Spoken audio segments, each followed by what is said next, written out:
നമുക്ക് തീർച്ചയായിട്ടും ഈ 2 ആഴ്ച കൊണ്ടോ അല്ലെങ്കിൽ ഒരു മാസം കൊണ്ടൊക്കെ നമുക്ക് ഇങ്ങനെ അമിതവണ്ണമൊക്കെ നമുക്ക് കുറച്ച് കൊണ്ടുവരാൻ പറ്റുന്നതാണ്.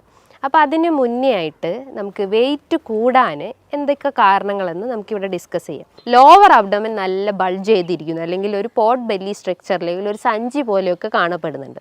ബിസ്ക്കറ്റ് ഡെയിലി ചിലപ്പോൾ 2 പാക്കറ്റ് ബിസ്ക്കറ്റൊക്കെ കഴിക്കുന്ന ആളുകളായിരിക്കാം. അതേപോലെ കേക്ക്സ്, പേസ്ട്രി, അതേപോലെ ice creams, chocolates, daily 2-3 glass caffeine അല്ലെങ്കിൽ കോഫി കുടിക്കുന്നത്, അതേപോലെ ചായ കുടിക്കുന്നത്, ഇതൊക്കെ ഒരു അഡിക്ഷൻസ് ആയിട്ട് കണ്ടിന്യൂസ് ആയിട്ട് അവർ ഫോളോ ചെയ്തിട്ടുള്ള ആളുകളായിരിക്കും.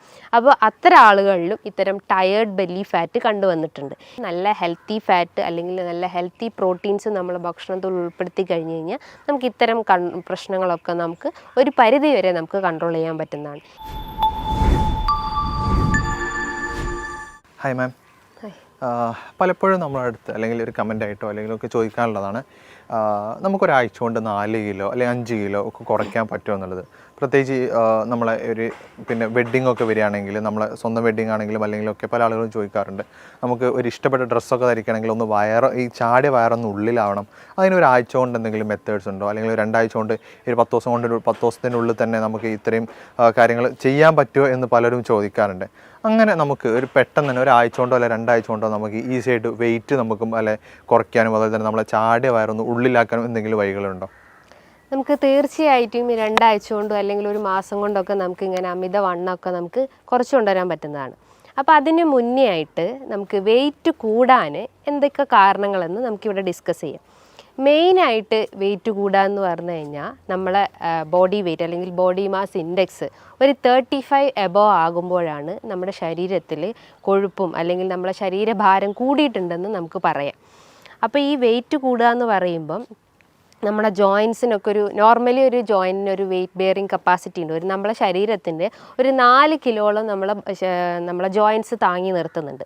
അപ്പോൾ ആ ജോയിൻസ് എന്നൊക്കെ ഭയങ്കര ഒരു വേദന അനുഭവപ്പെടുക, അല്ലെങ്കിൽ നടക്കുമ്പോൾ ഒരു കിതപ്പൊക്കെ ഫീൽ ചെയ്യുക, അല്ലെങ്കിൽ എന്താ പറയുക ഭയങ്കര ഒരു സ്റ്റിഫ്നെസ് അനുഭവപ്പെടുക, അതൊക്കെയാണ് നമ്മളെ ശരീരഭാരം വർദ്ധിച്ചിട്ടുണ്ടെന്ന് നമ്മളെ ശരീരം കാണിക്കുന്ന ഒരു എക്സ്റ്റേണൽ സൈൻ എന്നൊക്കെ പറയാം.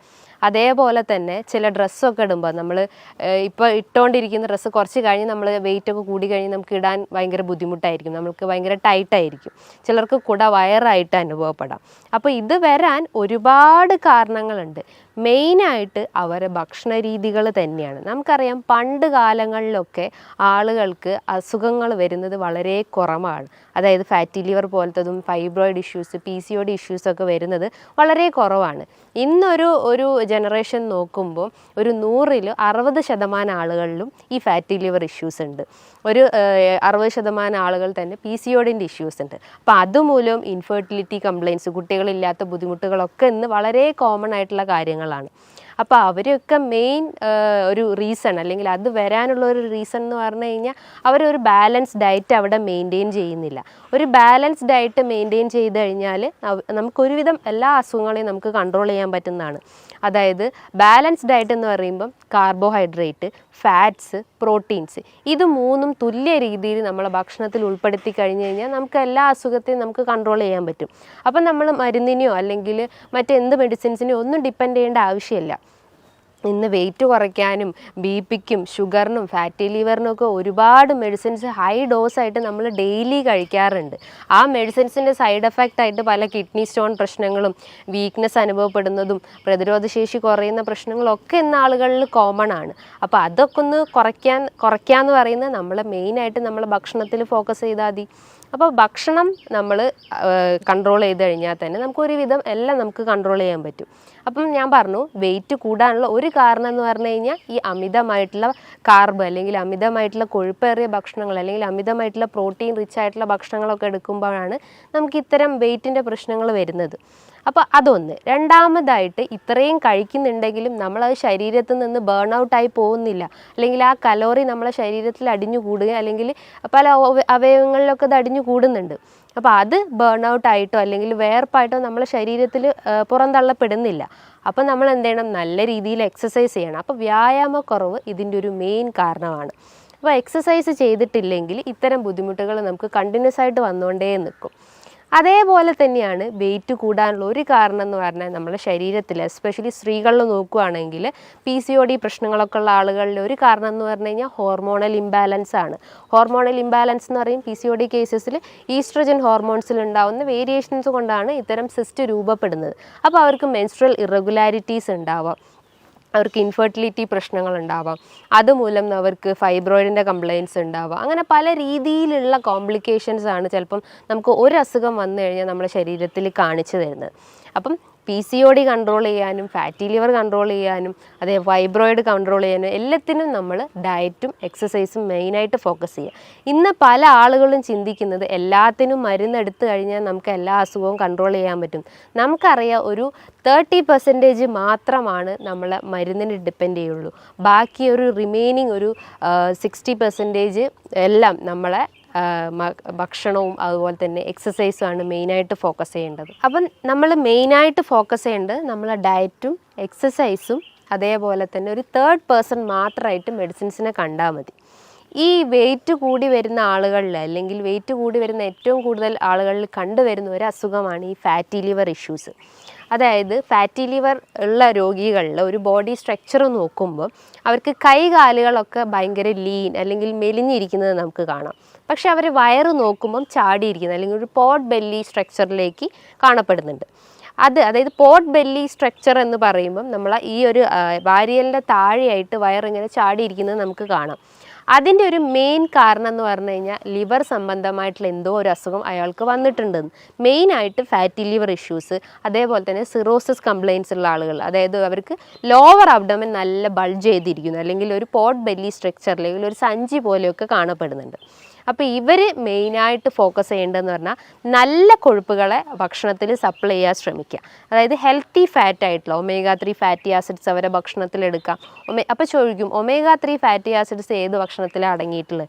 ഒരുവിധം എല്ലാ വീഡിയോസിലും ഓൾമോസ്റ്റ് എല്ലാ ഡോക്ടേഴ്സും പറയുന്നത് തന്നെയാണ് മെയിനായിട്ടുള്ളത്. അതായത് ചെറിയ മത്സ്യങ്ങളിൽ നമുക്ക് omega-3 ഫാറ്റി ആസിഡ്സ് ഉണ്ട്.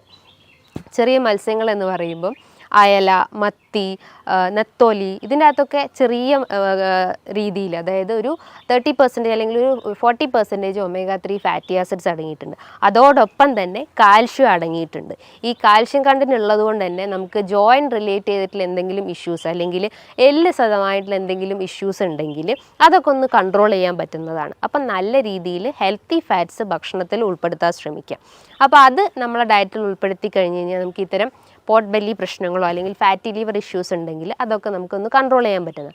അതേപോലെ തന്നെയാണ് അവർ ഭക്ഷണത്തിൽ വൈറ്റമിൻസ് സി റിച്ച് ആയിട്ടുള്ള ഭക്ഷണങ്ങൾ എടുക്കാൻ ശ്രമിക്കുക. അപ്പോൾ ചോദിക്കും വൈറ്റമിൻ സി എന്തൊക്കെയാണെന്ന്. വൈറ്റമിൻ സി എന്ന് പറഞ്ഞു കഴിഞ്ഞാൽ അസ്കോർബിക് ആസിഡ് അത് അടങ്ങിയിട്ടുള്ള ഭക്ഷണങ്ങൾ എന്ന് പറയുമ്പോൾ എന്താണ്?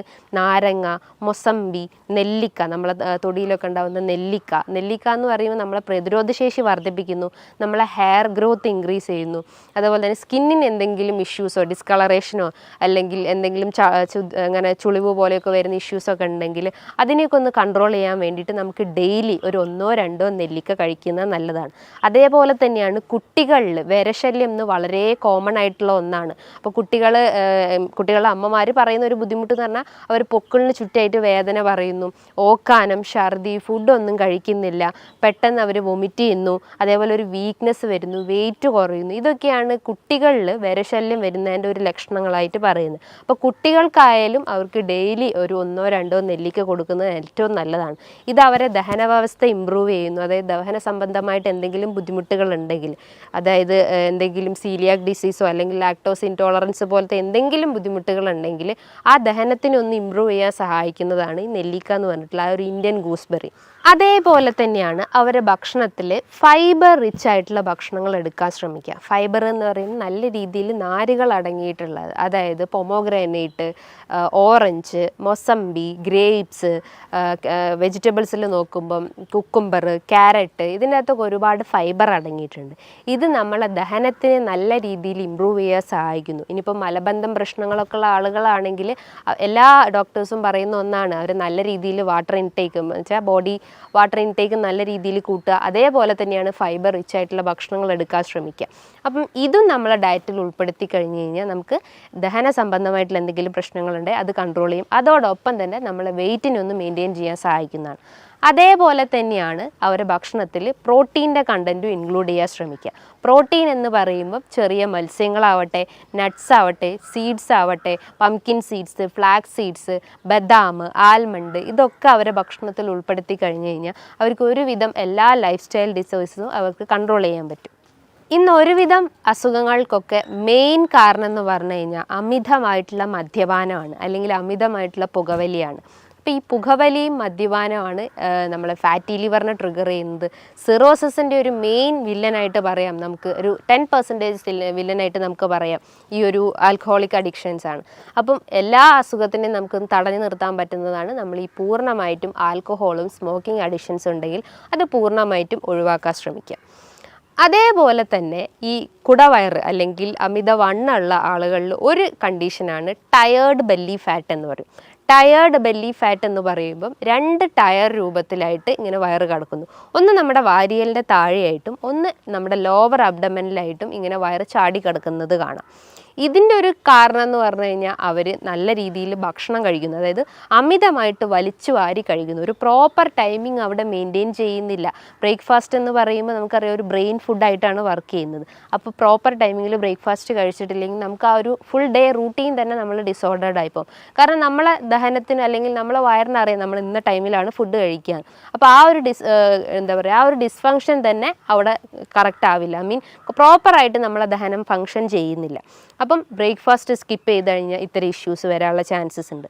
അതേപോലെ തന്നെ അവർ നല്ല രീതിയിൽ ഈ ഫ്രക്ടോസ് അല്ലെങ്കിൽ നല്ല രീതിയിൽ മധുരമേറിയ ഭക്ഷണങ്ങൾ എടുക്കാൻ ശ്രമിക്കുന്നത്. അതായത് ബിസ്ക്കറ്റ് ഡെയിലി ചിലപ്പോൾ 2 പാക്കറ്റ് ബിസ്ക്കറ്റൊക്കെ കഴിക്കുന്ന ആളുകളായിരിക്കാം. അതേപോലെ കേക്ക്സ്, പേസ്ട്രി, അതേപോലെ ice creams, chocolates, daily 2-3 glass caffeine അല്ലെങ്കിൽ കോഫി കുടിക്കുന്നത്, അതേപോലെ ചായ കുടിക്കുന്നത്, ഇതൊക്കെ ഒരു അഡിക്ഷൻസ് ആയിട്ട് കണ്ടിന്യൂസ് ആയിട്ട് അവർ ഫോളോ ചെയ്തിട്ടുള്ള ആളുകളായിരിക്കും. അപ്പോൾ അത്തരം ആളുകളിലും ഇത്തരം ടയേർഡ് ബെല്ലി ഫാറ്റ് കണ്ടുവന്നിട്ടുണ്ട്.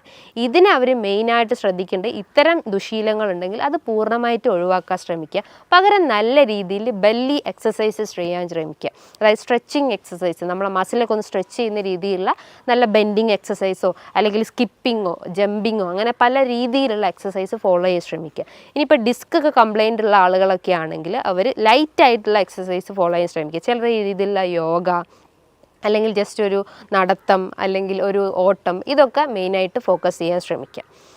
അതേപോലെ തന്നെയാണ് ഈ കുടവയർ അല്ലെങ്കിൽ വെയിറ്റ് കൂടി വരുന്ന കുറച്ച് ആളുകളിൽ കണ്ടിട്ടുള്ളതാണ് മോംസ് ബെല്ലി ഫാറ്റ് എന്ന് പറയും.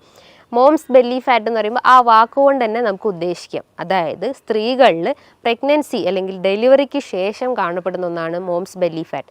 ഇതിൻ്റെ ഒരു കാരണം എന്ന് പറഞ്ഞു കഴിഞ്ഞാൽ അവർ ആ ഒരു അബ്ഡോമിനൽ മസിൽസ് നന്നായിട്ട് സ്ട്രെച്ച് ചെയ്യും. ഇപ്പോൾ സിസേറിയൻ സെക്ഷൻ ആയാലും അല്ലെങ്കിൽ നോർമൽ ഡെലിവറി ആയാലും നല്ല രീതിയിൽ ആ മസിൽസ് ഒന്ന് സ്ട്രെച്ച് ചെയ്യാനുള്ള ചാൻസസ് ഉണ്ട്. അപ്പോൾ അതുമൂലമാണ് അവർക്ക് ഈ ഒരു കുടവയർ അല്ലെങ്കിൽ അമിതവണ്ണമൊക്കെ ഡെവലപ്പ് ചെയ്യുന്നത്. അപ്പോൾ അവരും മെയിനായിട്ട് ശ്രദ്ധിക്കേണ്ടത് അവരുടെ എക്സസൈസാണ് മെയിനായിട്ട്. അതേപോലെ തന്നെയാണ് hormonal belly fat. Hormonal belly fat എന്ന് പറയുമ്പം ഈ ഒരു വാക്കും തന്നെ നമുക്ക് ഐഡൻറ്റിഫൈ ചെയ്യാം. ഹോർമോണൽ ഇംബാലൻസ് കൊണ്ട് വരുന്നതാണ്. അതിലൊന്നാണ് PCOD ഇഷ്യൂസ്, രണ്ടാമതാണ് തൈറോയിഡ് ഇഷ്യൂസ്. ഇത് മൂലം അവർ ശരീരത്തിൽ അമിതമായിട്ട് കൊഴുപ്പടിഞ്ഞുകൂടുന്നു. നമുക്കറിയാം PCOD എന്ന് പറയുമ്പോൾ എന്താ, ഡയബറ്റിസ് ഓഫ് ഓവറി എന്നാണ്. ഡയബറ്റിസ് ഓഫ് ഓവറി എന്ന് പറയുമ്പോൾ നമ്മൾ ഓവറിയിൽ ബാധിക്കുന്ന ഒരു പ്രമേഹത്തെയാണ് ഈ PCOD എന്ന് പറയുന്നത്. അതായത് അതിൻ്റെ മെയിൻ ഒരു റീസൺ അല്ലെങ്കിൽ ഒരു മെയിൻ വില്ലൻ എന്ന് പറയുന്നത് ഇൻസുലിൻ റെസിസ്റ്റൻസ് ആണ്. നമ്മൾ കഴിക്കുന്ന ഭക്ഷണത്തിന് എനർജി ആയിട്ട് അവിടെ കൺവേർഷൻ നടക്കുന്നില്ല. അതുമൂലം നമുക്ക് ഗ്ലൂക്കോസ് മോളിക്യൂൾസിന് അല്ലെങ്കിൽ ഇൻസുലിൻ റിസപ്റ്റേഴ്സിന് കറക്റ്റായിട്ട് അത് ഐഡൻറ്റിഫൈ ചെയ്യാൻ പറ്റാത്തൊരവസ്ഥ വരുന്നു.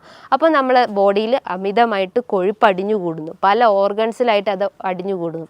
അങ്ങനെ അടിഞ്ഞുകൂടുന്ന ഒരു ഇതിലെയാണ് ഓവറീസിൻ്റെ അകത്ത് അടിഞ്ഞുകൂടുന്നതിനെയാണ് ഡയബറ്റിസ് ഓഫ് ഓവറി. അതുമൂലം സ്ത്രീകൾക്ക് മെൻസ്ട്രൽ ഇറഗുലാരിറ്റി ഉണ്ടാവും. അതായത് ഒരു നോർമൽ സൈക്കിൾ എന്ന് പറയുമ്പോൾ 28 to 35 ഡേയ്സ് ആണ്.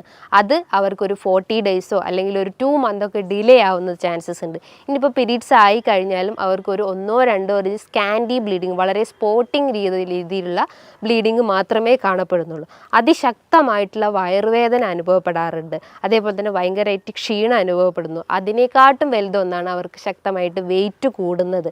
ഫുഡ് കഴിക്കാത്ത ആളുകൾ ആളുകളായാലും അതായത് നോർമലി ഫുഡ് കഴിക്കുന്ന ആളുകളായാലും അവർക്കും ഇത് വെയിറ്റ് കൂടുന്നത് ഒരു കാരണം എന്ന് പറഞ്ഞു കഴിഞ്ഞാൽ ഇൻസുലിൻ റെസിസ്റ്റൻസ് ആണ്. അതേപോലെ തന്നെയാണ് ഹോർമോണൽ ഇംബാലൻസിൽ വരുന്നതാണ് thyroid related issues. Thyroid related issues എന്ന് പറയുമ്പം തൈറോയിഡ് തന്നെ ഹൈപ്പോർ തൈറോയിഡ്സ് ഉണ്ട്, ഹൈപ്പർ തൈറോയിഡ്സ് ഉണ്ട്. ഹൈപ്പർ തൈറോയിഡിസം ഉള്ള കേസസിൽ അവർക്ക് വെയിറ്റ് കുറയുന്നതാണ് സംഭവിക്കുന്നത്. വെയിറ്റ് കുറയാന്ന് പറയുന്നതിന് ഒരു കാരണം എന്ന് പറഞ്ഞു കഴിഞ്ഞാൽ ബേസൽ മെറ്റബോളിക് റേറ്റ് അവിടെ ഹൈ ആണ്. കാരണം അവർ കഴിക്കുന്ന ഭക്ഷണങ്ങളെല്ലാം പെട്ടെന്ന് തന്നെ അവിടെ ഡൈജഷൻ നടക്കുന്നു, പെട്ടെന്ന് തന്നെ അത് എനർജി കൺവേർഷൻ നടക്കുന്നു. അപ്പം കൊഴുപ്പ് അടിഞ്ഞു കൂടേണ്ട ആ ഒരു ടൈമിംഗ് പീരീഡ് തന്നെ വളരെ ഷോർട്ടാണ്. അതുമൂലം അവർക്ക് വെയിറ്റ് കുറയുന്നതാണ് സംഭവിക്കുന്നത്. പക്ഷെ നേരെ തിരിച്ചാണ് ഹൈപ്പോ തൈറോയിഡിസം പേഷ്യൻസിൽ. അവർക്ക് ബേസൽ മെറ്റബോളിക് റേറ്റ് വളരെ ലോ ആണ്. അപ്പോൾ അവർക്ക് എന്ത് ചെയ്യും, തൈറോയിഡ് സ്റ്റിമുലേറ്റിംഗ് ഹോർമോൺസ് വളരെ ഹൈ ആയിരിക്കും. പകരം T3 T4 ഹോർമോൺസ് വളരെ ലോ ആവാനുള്ള ചാൻസസ്. കാരണം അവിടെ ഹോർമോൺസിൻ്റെ ആ ഒരു സെക്രീഷൻസ് വളരെ കുറവായിരിക്കും. പക്ഷേ അവിടെ സ്റ്റിമുലേറ്റ് ചെയ്യപ്പെടുന്ന അതായത് തൈറോയിഡ് സ്റ്റിമുലേറ്റിംഗ് ഹോർമോൺസിൻ്റെ ആ ഒരു ഹോർമോൺ വളരെ കൂടുതലായിരിക്കും. അപ്പോൾ അവർക്ക് ബേസൽ മെറ്റബോളിക് റേറ്റും വളരെ ലോ ആണ്. അവർ കഴിക്കുന്ന ഭക്ഷണങ്ങളെല്ലാം പല ഓർഗൻസിലായിട്ട് അടിഞ്ഞുകൂടുന്നു, അതായത് കൊഴുപ്പായിട്ട് അടിഞ്ഞുകൂടുന്നു. അതിലൊന്നാണ് നമുക്ക് വെയിറ്റ് കൂടുന്നതിൻ്റെ ഒരു ലക്ഷണമായിട്ട് നമുക്ക് പറയാം. അതേപോലെ തന്നെയാണ് തൈറോയിഡ് രോഗികളിൽ അമിതമായിട്ടുള്ള ക്ഷീണം അനുഭവപ്പെടുന്നു. അതായത് ഹൈപ്പോ തൈറോയിഡിസം പേഷ്യൻസിൽ അതിശക്തമായിട്ടുള്ള ക്ഷീണം അനുഭവപ്പെടുന്നു. അവർക്ക് മുടികൊഴിച്ചിലിൻ്റെ പ്രശ്നങ്ങളുണ്ടാകുന്നു, സ്കിന്ന് ഭയങ്കര ഡ്രൈ ആവുന്നു. ഇനിയിപ്പോൾ ദഹന വ്യവസ്ഥ നോക്കുകയാണെങ്കിൽ അവർക്ക് മലം കൃത്യമായിട്ട് പോകാത്തൊരവസ്ഥ വരുന്നു, അതായത് കോൺസ്റ്റിപ്പേഷൻ പ്രശ്നങ്ങളുണ്ടാകുന്നു. അതുമൂലം അവർക്ക് പൈൽസിൻ്റെ പ്രശ്നങ്ങളുണ്ടാകുന്നു, ഹെമറോയിഡ്സിൻ്റെ പ്രശ്നങ്ങളുണ്ടാകുന്നു. അങ്ങനെ പല കോംപ്ലിക്കേഷൻസ് ആയിട്ട് ഓരോ ആളുകളിലും ഇന്ന് ഈ ഒരു ബുദ്ധിമുട്ട് കണ്ടുവരുന്നുണ്ട്. ഇതിൻ്റെയൊക്കെ മെയിൻ റീസൺ എന്ന് പറഞ്ഞു കഴിഞ്ഞാൽ അവർ കഴിക്കുന്ന കാർബിൻ്റെ കണ്ടൻറ്റ് ഇൻക്രീസ് ചെയ്തിട്ടുണ്ടാവും, പ്രോട്ടീൻ്റെ കണ്ടൻറ്റ് ഇൻക്രീസ് ആയിട്ടുണ്ടാവും, ഫാറ്റിൻ്റെ കണ്ടൻറ്റ് ഇൻക്രീസ് ആയിട്ടുണ്ടാവും. ഇതൊന്നും കൃത്യമായ രീതിയിൽ അവരുടെ ഡയറ്റിൽ ഉൾപ്പെടുത്താത്തതുകൊണ്ടാണ് ഇത്രയും പ്രശ്നങ്ങൾ ഉണ്ടാകുന്നത്. അപ്പോൾ എപ്പോഴും അവിടെ ഒരു ബാലൻസ് ഡയറ്റ് മെയിൻറ്റെയിൻ ചെയ്യാൻ ശ്രമിക്കുക. പല ആളുകളും ഇന്ന് വണ്ണം കുറയ്ക്കാൻ വേണ്ടിയിട്ട് പല രീതിയിലുള്ള ഡയറ്റ് ഫോളോ ചെയ്യുന്നു, അതേപോലെ തന്നെ പല ഫാസ്റ്റിംഗ് ഫോളോ ചെയ്യുന്നു. ആ ഫാസ്റ്റിങ്ങിൽ ഒന്നാണ് ഇൻ്റർമീഡിയൻറ്റ് ഫാസ്റ്റിംഗ്. ഇൻ്റർമീഡിയൻറ്റ് ഫാസ്റ്റിംഗ് നമ്മൾ ചെയ്യുമ്പോൾ നമ്മൾ ശരീരത്തിൽ അടിഞ്ഞുകൂടി കിടക്കുന്ന കൊഴുപ്പിനെയൊക്കെ ഒന്ന് അലിയിച്ച് കളയും, അല്ലെങ്കിൽ അതിനെ ബേൺ ഔട്ട് ചെയ്യാൻ സഹായിക്കുന്ന ഒരു മെത്തേഡാണ് ഇൻ്റർമീഡിയൻറ്റ് ഫാസ്റ്റിംഗ്. അതായത് ഒരു 16 hours അല്ലെങ്കിൽ 14 to 16 hours നമ്മൾ ഫുഡെല്ലാം സ്കിപ്പ് ചെയ്തിട്ട് ഈവൺ ഒരു വാട്ടർ ഇൻടേക്ക് പോലും അവിടെ പാടില്ല. അപ്പോൾ അത്രയും ഫാസ്റ്റിംഗ് അവിടെ മെയിൻറ്റെയിൻ ചെയ്ത് കഴിഞ്ഞാൽ അവർക്ക് ഈ ഒരു ക്ഷീണം അല്ലെങ്കിൽ ഇത്തരം കൊഴുപ്പൊക്കെ നമ്മുടെ ശരീരത്തിൽ നിന്ന് തന്നെ നമുക്ക് ബേൺ ഔട്ട് ചെയ്യാൻ സഹായിക്കാവുന്നതാണ്. ഇനിയിപ്പം ഈ ഒരു ഡയറ്റ് ഫാസ്റ്റിംഗ് മാത്രമാണെങ്കിൽ അവരെന്തൊക്കെയാണ് അവരുടെ ഭക്ഷണത്തിൽ ഉൾപ്പെടുത്തേണ്ടതെന്ന് പലർക്കുമുള്ള സംശയങ്ങളുണ്ടാവും. എത്ര രീതിയിൽ കാർബ് എടുക്കണം, എത്ര രീതിയിൽ പ്രോട്ടീൻസ് എടുക്കണം, എത്ര രീതിയിൽ ഫാറ്റ്സ് എടുക്കണം എന്ന് പല ആളുകളും ചോദിക്കാറുണ്ട്. അപ്പോൾ കാർബ്സിൻ്റെ അളവ് നോക്കുമ്പം നമ്മളൊരു ഈക്വൽ എമൗണ്ടിൽ അതിൽ 20%, ഒരു 100% നോക്കുമ്പോൾ അതിൻ്റെ ഒരു 20% അല്ലെങ്കിൽ ഒരു 20-30% മാത്രമേ നമ്മൾ കാർബിൻ്റെ അളവ് എടുക്കാൻ പാടുള്ളൂ. അതേപോലെ തന്നെ ഒരു ഈക്വൽ എമൗണ്ട് തന്നെ നമ്മൾ പ്രോട്ടീൻസിൻ്റെ അളവും ഫാറ്റ്സിൻ്റെ അളവും മെയിൻറ്റെയിൻ ചെയ്യാൻ ശ്രമിക്കുക. അതേപോലെ നമ്മൾ ശ്രദ്ധിക്കേണ്ട ഒരു കാര്യം എന്ന് പറഞ്ഞു കഴിഞ്ഞാൽ നമ്മൾ വലിച്ചു വാരി, അതായത് 3 നേരം നമ്മൾ വലിച്ചു വാരി ഭക്ഷണം കഴിക്കുന്നതിന് പകരം നമ്മൾ 6 നേരമാക്കി ഭക്ഷണം കഴിക്കുക.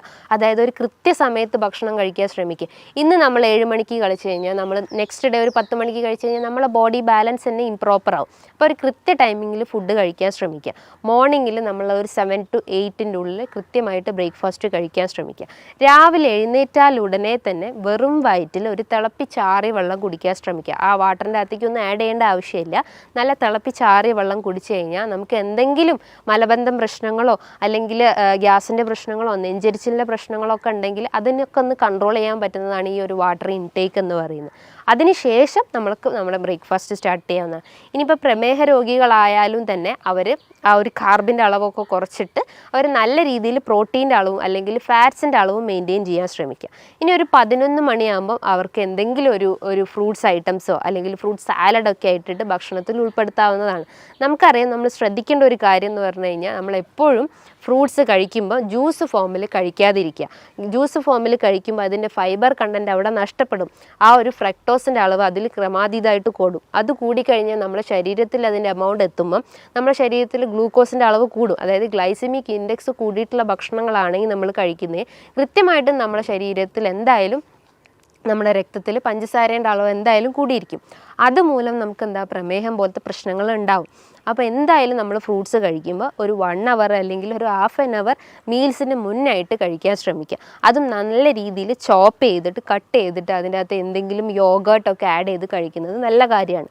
അതേപോലെ ചെറിയ എമൗണ്ടിൽ 1 ടീസ്പൂണൊക്കെ ഒലിവ് ഓയിൽ അവരെ ഭക്ഷണത്തിൽ ഉൾപ്പെടുത്തുന്നതും നല്ലതാണ്. ഇതിൻ്റെ അകത്ത് ഹെൽത്തി ഫാറ്റ്സ് ആണ് അടങ്ങിയിട്ടുള്ളത്. അതേപോലെ തന്നെയാണ് നമ്മൾ ലഞ്ച് ടൈമിൽ നമ്മൾ ചോറിൻ്റെ അളവ് കുറച്ചിട്ട് നമുക്ക് ധാന്യങ്ങളായിട്ട് തോരനോ ഉപ്പേരിയോ നമ്മളെ ഭക്ഷണത്തിൽ ഉൾപ്പെടുത്താം. പല ആളുകളും ഒരു പ്ലേറ്റ് നിറച്ചോളം നമുക്ക് ഈ ഒരു ഫ്രൂട്ട്സ് അല്ലെങ്കിൽ ധാന്യങ്ങൾ അല്ലെങ്കിൽ നമ്മളെ കറികളൊക്കെ നമുക്ക് ഭക്ഷണത്തിൽ ഉൾപ്പെടുത്താം. പകരം നമ്മൾ എന്ത് ചെയ്യും, അതിന് പകരം നമ്മൾ നല്ല ഒരു കൂമ്പാരം നിറയെ നമ്മൾ ചോറെടുക്കുന്നു. ആ ചോറിൻ്റെ അളവ് അവിടെ കുറച്ച് കഴിഞ്ഞാൽ നമുക്ക് ഇത്തരം പ്രശ്നങ്ങളൊക്കെ നമുക്ക് കൺട്രോൾ ചെയ്യാൻ പറ്റുന്നതാണ്.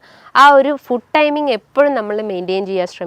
ഇനിയിപ്പോൾ ഗ്യാസ്ട്രൈറ്റിസ് പ്രശ്നങ്ങളൊക്കെ ഉള്ള ആളുകളാണെങ്കിൽ അവരും ഒരു പ്രോപ്പർ ടൈമിങ്ങിൽ ഫുഡ് കഴിച്ചു കഴിഞ്ഞാൽ അവർക്ക് ഈ ഗ്യാസിൻ്റെ പ്രശ്നങ്ങൾ റെഡ്യൂസ് ചെയ്യും. ബ്ലോട്ടിങ് പ്രശ്നങ്ങളൊക്കെ ഉണ്ടെങ്കിൽ അതൊക്കെ ഒന്ന് കൺട്രോൾ ചെയ്യാൻ പറ്റുന്നതാണ്. അതേപോലെ തന്നെ നമ്മൾ ഈവനിങ് ടൈമിൽ ചെറിയ രീതിയിൽ ഫ്രൂട്ട്സ് നമ്മൾ ഭക്ഷണത്തിൽ ഉൾപ്പെടുത്താം. ഒരു ഗ്ലാസ് നമുക്ക് ചായയോ കാപ്പിയോ നമുക്ക് ഡെയിലി ഒരു വൺസ് എ ഡേ നമുക്ക് കഴിക്കുന്നത് നല്ലതാണ്.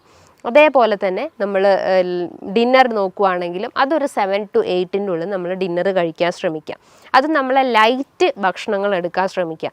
നമ്മൾ വീട്ടിൽ നിന്ന് തന്നെ പൊടിപ്പിച്ചുണ്ടാക്കിയിട്ടുള്ള വീറ്റിൻ്റെ ചപ്പാത്തിയോ അല്ലെങ്കിൽ ഓട്സൊക്കെ യൂസ് ചെയ്യുകയാണെങ്കിൽ തന്നെ പാല് കഴിവതും ഒഴിവാക്കിയിട്ട് നല്ല രീതിയിൽ നമ്മളെ നോർമൽ വാട്ടറിൽ തന്നെ അത് കുക്ക് ചെയ്തെടുക്കാൻ ശ്രമിക്കുക. നമുക്ക് ഓട്സ് വെച്ചിട്ട് അല്ലെങ്കിൽ ഓംലെറ്റൊക്കെ ഉണ്ടാക്കുന്നത് നല്ലതാണ്. അതേപോലെ തന്നെ ചെറിയ മത്സ്യങ്ങൾ നമ്മളെ ഭക്ഷണത്തിൽ ഉൾപ്പെടുത്തുന്നത് നല്ലതാണ്. അതേപോലെ നമ്മൾ ശ്രദ്ധിക്കേണ്ട ഒരു കാര്യമാണ് റെഡ് മീറ്റ് പൂർണ്ണമായിട്ടും നമ്മൾ ഭക്ഷണത്തിൽ നിന്ന് ഒഴിവാക്കാൻ ശ്രമിക്കുക. നിങ്ങൾക്കൊരു വീക്ക്ലി വൺസ് കഴിക്കാം അല്ലെങ്കിൽ മന്ത്ലി വൺസൊക്കെ റെഡ് മീറ്റ് കഴിക്കുന്നതുകൊണ്ട് കുഴപ്പമൊന്നുമില്ല. ഇത് നമ്മളെ ശരീരത്തിൽ യൂറിക് ആസിഡിൻ്റെ അളവിൻ്റെ കൂട്ടുന്നുണ്ട്. അപ്പോൾ അതുമൂലം നമുക്ക് ഗൗട്ടി കംപ്ലയിൻസ് ഒക്കെ ഇൻക്രീസ് ചെയ്യാനുള്ള ഒരു ചാൻസസ് ഉണ്ട്. അപ്പം നമ്മളെ ഭക്ഷണത്തിൽ എപ്പോഴും റെഡ് മീറ്റിൻ്റെ അളവ് കഴിവതും കുറയ്ക്കാൻ ശ്രമിക്കുക. നല്ല പോലെ എക്സസൈസ് ചെയ്യാൻ ശ്രമിക്കുക. നമ്മളെ ശരീരം നല്ല രീതിയിൽ വേർക്കുന്ന രീതിയിലുള്ള എക്സസൈസ് മെയിൻറ്റെയിൻ ചെയ്യാൻ ശ്രമിക്കുക. അത് കാർഡിയാക് എക്സസൈസ് ആവട്ടെ അല്ലെങ്കിൽ എയറോബിക് എക്സസൈസ് ആവട്ടെ, ചെറിയ രീതിയിലുള്ള നടത്തോ അല്ലെങ്കിൽ ഓട്ടോ എന്ത് നമ്മളെ ഭക്ഷണത്തിൽ നമ്മളെ ഡയറ്റിൽ അല്ലെങ്കിൽ നമ്മളെ ലൈഫ് സ്റ്റൈലിൽ ഉൾപ്പെടുത്തി കഴിഞ്ഞ് കഴിഞ്ഞാൽ നമുക്ക് ഇത്തരം പ്രശ്നങ്ങളൊക്കെ നമുക്ക് കൺട്രോൾ ചെയ്യാൻ പറ്റുന്നതാണ്. ഈ പറഞ്ഞിട്ടുള്ള ഒരു നല്ല രീതിയിലുള്ള ഒരു പാറ്റേണിൽ ഈ ഒരു മാനേജ്മെൻറ്റ് നമ്മൾ ഫോക്കസ് ചെയ്ത് കഴിഞ്ഞാൽ നമുക്ക് നമ്മളെ വെയിറ്റിനെ നമുക്ക് കൺട്രോൾ ചെയ്യാൻ പറ്റുന്നതാണ്. അതായത് നല്ല ഹെൽത്തി ഫാറ്റ് അല്ലെങ്കിൽ നല്ല ഹെൽത്തി പ്രോട്ടീൻസ് നമ്മൾ ഭക്ഷണത്തിൽ ഉൾപ്പെടുത്തി കഴിഞ്ഞ് കഴിഞ്ഞാൽ നമുക്ക് ഇത്തരം പ്രശ്നങ്ങളൊക്കെ നമുക്ക് ഒരു പരിധി വരെ നമുക്ക് കൺട്രോൾ ചെയ്യാൻ പറ്റുന്നതാണ്. ഇനി ഇതുമായി ബന്ധപ്പെട്ട് നിങ്ങൾക്ക് എന്തെങ്കിലും സംശയങ്ങളുണ്ടെങ്കിൽ താഴെ കാണുന്ന നമ്പറിൽ കോൺടാക്റ്റ് ചെയ്യാവുന്നതാണ്. നല്ലൊരു ഹെൽത്ത് ടോപ്പിക്കുമായി വീണ്ടും കാണാം. Thank you.